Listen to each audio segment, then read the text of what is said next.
Hello, कैसे हैं सब लोग। रेलटेल कॉरपोरेशन ऑफ इंडिया, जो कि एक पीएसयू है, पब्लिक अंडरटेकिंग कंपनी है, और ये मिनी रत्ना कंपनी है जो रेलवे मिनिस्ट्री के अंदर आती है। इससे कुछ पोस्ट निकल के आई हैं, तो उसके बारे में हम लोग बात करेंगे। जो लोग इसके लिए एलिजिबल हैं अप्लाई कर सकते हैं। करीब करीब 69 यानी कि 69 पोस्ट हैं, जिसमें टेक्निकल के लिए है, मार्केटिंग के लिए जगह है, फाइनेंस के लिए और लीगल के लिए। ये सारी जगह आई हुई हैं, जिसके बारे में हम लोग थोड़ा थोड़ा बात करेंगे। बहुत लंबा नोटिफिकेशन है, तो मैं एक एक लाइन टू लाइन तो नहीं पढ़ूंगा, लेकिन जो ज़रूरी चीज़ें हैं बता दूंगा। और जो इसके लिए एलिजिबल हैं आप, वो लोग जा करके वेबसाइट से पढ़ सकते हैं। मैं वेबसाइट का लिंक नीचे डिस्क्रिप्शन में डाल दूंगा।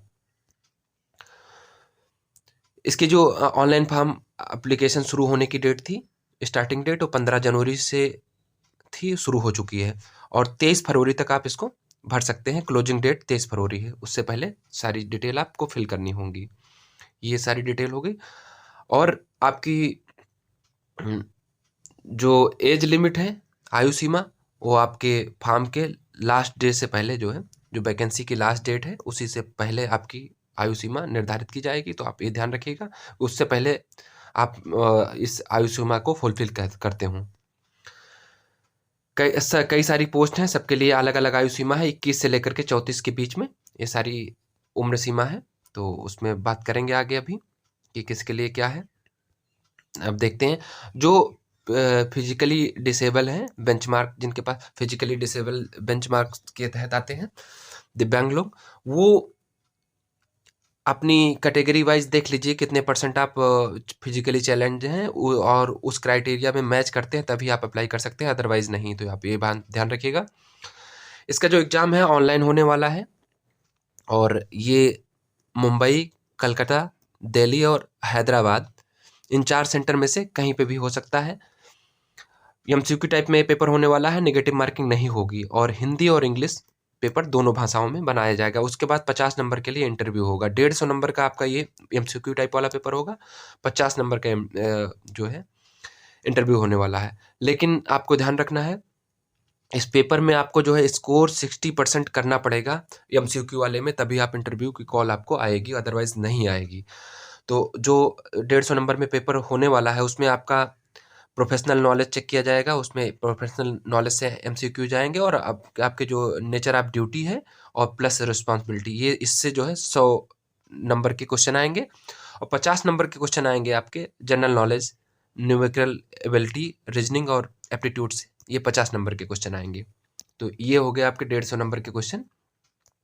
150 में से आपको 60% लाना कंपलसरी है, तभी आपको मेरिट में आप फिट बैठेंगे, अदरवाइज फिट भी नहीं बैठेंगे।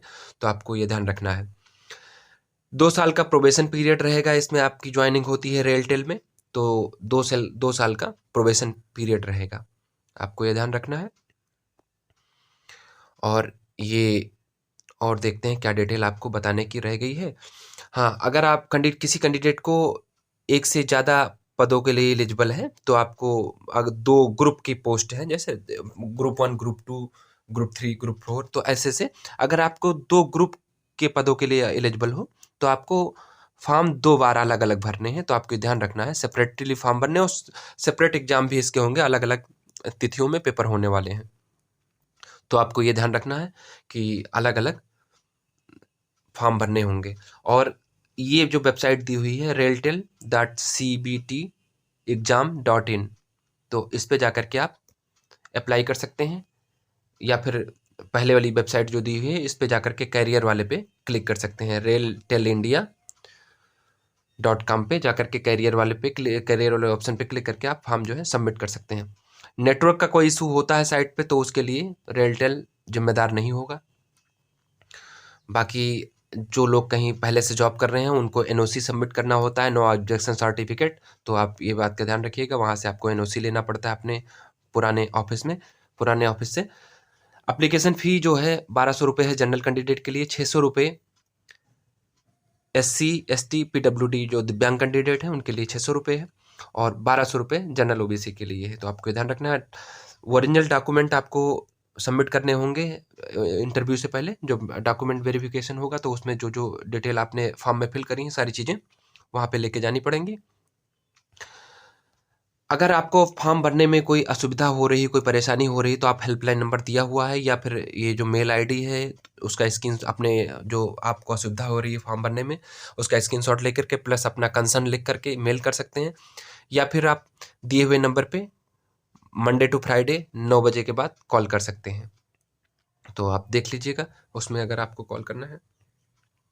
आप वेबसाइट को फ्रिक्वेंटली चेक करते रहिए क्योंकि चीज़ें अपडेट होती रहती हैं, तो अगर कुछ अपडेशन हुई तो आप उससे वंचित रहे। तो हम लोग अब पोस्ट के बारे में बात कर लेते हैं। जो पहली पोस्ट है डिप्टी मैनेजर के लिए, टेक्निकल के लिए, तो उसकी एलिजिबिलिटी क्राइटेरिया लिखा हुआ है ये सारी चीज़ें।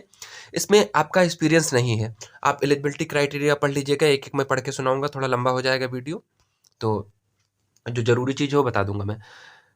जो दूसरी पोस्ट है डिप्टी मैनेजर इलेक्ट्रिकल के लिए है, और इसमें जो एलिजिबिलिटी क्राइटेरिया लिखा हुआ है और इस पे एक्सपीरियंस मांगा हुआ 2 साल का, आप ये ध्यान रखिएगा। तीसरी पोस्ट है डिप्टी मैनेजर सिविल के लिए है, इसमें भी एक्सपीरियंस 2 साल के लिए मांगा हुआ है और बाकी आपका एजुकेशनल क्वालिफिकेशन होना चाहिए जो आपकी मिनिमम एलिजिबिलिटी है।